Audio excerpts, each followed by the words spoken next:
जिजामाता विद्या मंदिर, Standard 3rd, Subject English. Today we are going to learn a lovely bird in the garden. Look at the picture, read aloud and present the conversation. चित्र पहा, संवाद मोठ्याने वाचा आणि सादर करा. Meena Kaki says, there is a lovely bird in the garden. Can you see it?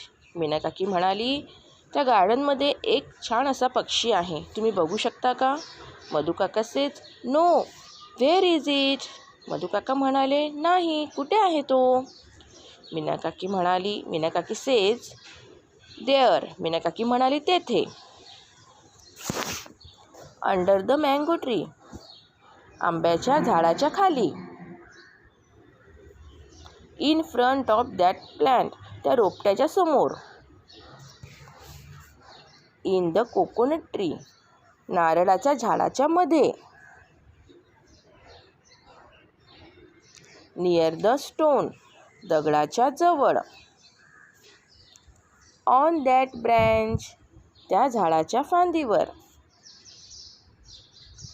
Behind that Bush, त्या झुडपाच्या मागे. Madhu kaka says, oh yes, I can see it now. What a lovely bird. Madhu kaka म्हणाले, मी आता तो पाहिला आहे, किती सुंदर पक्षी आहे. अशा प्रकारे वेगवेगळ्या प्रसंगाच्या वेळी इन, ऑन, नियर, फ्रंट इत्यादी शब्दांचा वापर करून भरपूर सराव करायचा आहे. थँक्यू.